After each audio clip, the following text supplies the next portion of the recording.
All right, so in this video, we're going to determine if an equation represents y as a function of x, okay? So there's two things we could do. First thing is you could graph the equation and use the vertical line test, okay? In some cases, that's gonna be easier. In other cases, it's a lot more difficult. So today, we're gonna kind of focus on part B here.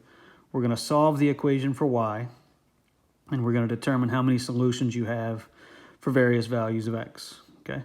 Remember, if an input value, if a value for x produces more than one output value, it's not a function, okay? So you gotta remember the definition of a function here. So we're gonna do 3 example problems here. We're gonna start out with y minus x squared equals 2, okay? So again, first thing we're gonna do is we're gonna solve the equation for y, okay? So we're gonna move the negative x squared over to the right side, it becomes positive. Okay. Now, no matter what value you plug in for x, you're only going to get one value out for y. Okay. So this one's pretty straightforward. This is a quadratic. We know that's a function going in. Okay. So therefore, we know this equation does represent y as a function of x. Okay. Plug in any value you want to for x, you're only going to get one value out for y. All right. So number 1 is a function, does represent function. All right. Number 2, let's solve this one for y. All right, so I'm going to move the x squared over to the right side first. It becomes negative.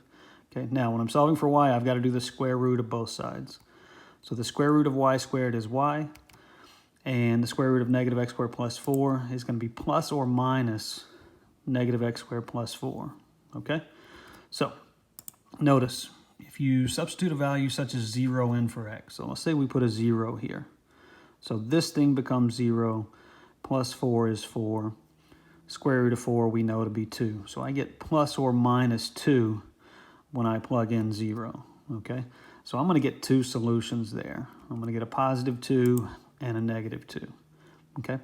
Because that one input value, 0, produces multiple output values for y, then I know this is not a function. Okay? This equation does not represent y as a function of x. Okay? All right, one more. Let's do number 3 down here. So I've got 2x plus the absolute value of y equals 0. This is a little bit harder, so there's a little more explanation here. So again, first thing I want to do is solve for y. I'm going to move the 2x over to the right side, and I get absolute value of y equals negative 2x. Okay? There's a couple things I need to think about here. First off, we did case 1 and case 2 before when we were solving absolute value equations, but I have to think even more deeply about this one because it's not as straightforward. So in case 1, let's think about y being greater than or equal to 0. Okay?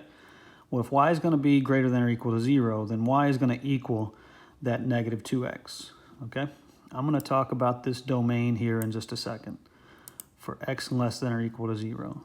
Now, for case 2, that's assuming y is less than 0, then y is going to be equal to negative 2 times whatever the absolute value of x is. And again, for this specific domain, which I'm about to talk about a little bit more. So we'll come back and visit this in just a second.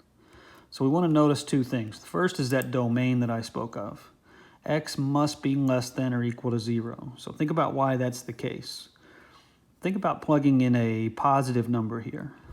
If you plug in a positive number for x here, you get the absolute value of y equals a negative times a positive, which is negative, okay? We should know that the absolute value of y can never equal a negative number, all right? So if x is positive, there are no solutions, okay, because the absolute value of y can't be negative. So that's why the domain had to be specified here as x is less than or equal to 0. All right, one other thing. If you substitute a value in such as negative 2, so now that we've established x has to be less than or equal to 0, let's choose a value in that domain, and I chose to use negative 2. So if I plug in negative 2 here for x, I get the absolute value of y equals 4. Okay? So if the absolute value of y equals a positive 4, that means y has 2 potential values. It has a value of positive 4 or negative 4. Okay? Because that's the case, because this one input value of negative 2 produces multiple output values, plus or minus 4, then I know this equation does not represent y as a function of x, okay? If you're not totally sure where this came from, it's not a huge deal right now, okay?